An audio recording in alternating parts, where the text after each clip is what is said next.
Une école de mathématiques, comme vous l'avez dit, orientée sur la géométrie donc de façon particulière. Son objectif, en fait, c'est plusieurs dimensions. Donc, c'est d'abord de regrouper les chercheurs, de partager ensuite les nouvelles innovations, les nouvelles découvertes, de susciter surtout donc des vocations, de faire en sorte qu'il y ait une animation en fait scientifique au sein du campus, mais surtout en regroupant les chercheurs qui sont venus d'horizons divers, parce qu'il y a pratiquement une vingtaine donc de nationalités, donc qui sont de chercheurs en fait présents, et ça crée en fait donc un brassage, ça permet en fait à la discipline de progresser, mais aussi aux autres disciplines donc de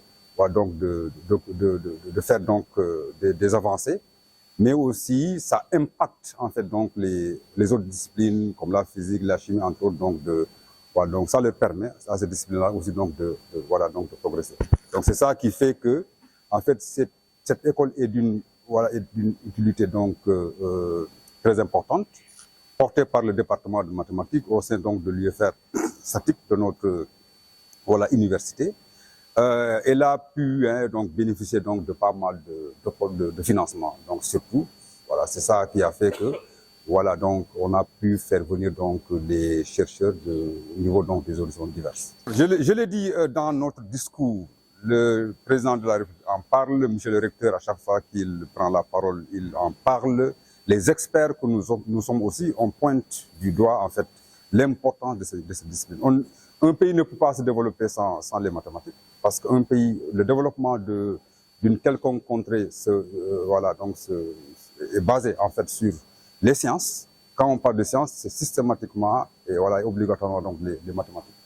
Et le constat que nous avons fait, j'en ai parlé tout à l'heure dans mon discours d'usage, c'est que il y a 81% donc de bacheliers qui sont issus des séries de la série donc S1.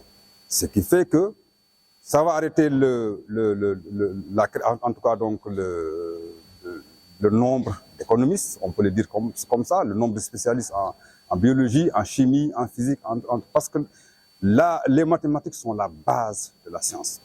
N'importe quelle discipline scientifique, pour la faire correctement, pour être bien assis sur cette discipline, il faut être outillé en mathématiques. On peut être tout bon physicien. Pour être un bon physicien, il faut être bon en physique et être bon en mathématiques. Mais on ne peut pas se dire qu'on est un bon physicien, on est un bon chimiste, je suis bon dans ma discipline et que j'ai pas ce qu'il me faut en mathématiques. C'est pas possible. Pour être un bon physicien, il faut être bon en maths. Un bon chimiste, il faut être bon en maths. Un bon informaticien, il faut être bon en maths. Un économiste, pour dominer sa discipline, il faut qu'il soit bien en maths. Les mathématiques sont au début et à la fin donc du développement donc de la science, mais aussi donc de la technologie. Et vous l'avez aussi constaté. L'impact, c'est quoi? Aujourd'hui, malheureusement, il y a plus de puristes. Quand on dit puristes, c'est des mathématiques pures. L'impact aussi, c'est quoi? Même les philosophes scientifiques, on n'en a plus. Évidemment, dans ce contexte-là, on ne peut pas espérer que ce pays-là puisse donc se développer. On ne peut pas aussi espérer gagner des points sur dans les classements, donc dans les rankings mondiaux, entre autres. Donc c'est pourquoi, évidemment, cette école, évidemment, est d'une importance capitale, parce que ça repose sur la table l'importance donc des mathématiques de façon globale et générale, mais de façon spécifique surtout donc la géométrie.